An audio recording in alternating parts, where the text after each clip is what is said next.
The man carefully placed his half-smoked cigar on the floor and turned around to continue mopping. Suddenly, the cigar started shaking eerily and fell over. Immediately after, he felt the entire building tremble violently, accompanied by the sound of thundering footsteps. Quickly getting up from the floor, the man turned off the music playing nearby and listened intently. Out of nowhere, a deafening roar shattered the display window.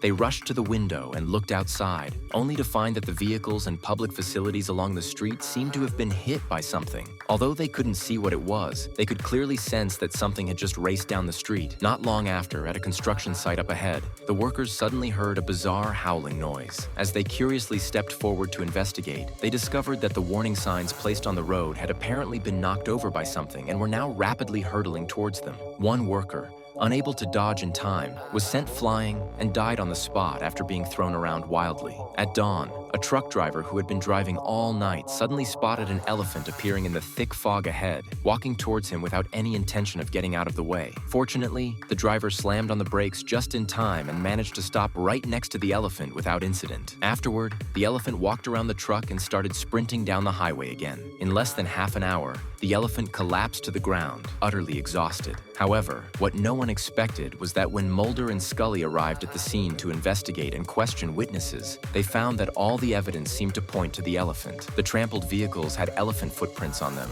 and numerous eyewitnesses claimed to have heard footsteps and roars. Some even insisted that they had smelled an animal, yet not a single person had actually seen the elephant with their own eyes. At this point, Ed, a zookeeper, drove over to assist with the investigation. He stated that the iron cage where the elephant was kept had always been locked and showed no signs of damage. He had no idea how the elephant could have escaped. So Mulder and Scully went to the zoo to gather information from Vina, the person in charge. As it turned out, just as Ed had said, the iron cage confining the elephant was perfectly intact, and the door lock had never been opened. Even stranger, not only was the cage pitifully small, but there was also an iron chain inside that was routinely used to restrain one of the elephant's legs. Under such strict management, there was no way the elephant could have escaped on its own. If someone had indeed released the elephant, the only possibility was that it had been done by those wildlife reintroduction organizations. They believed that animals should return to nature and not be kept in zoos for people to gawk at. But when Mulder and Scully approached the wildlife organizations to learn more, they discovered a shocking truth.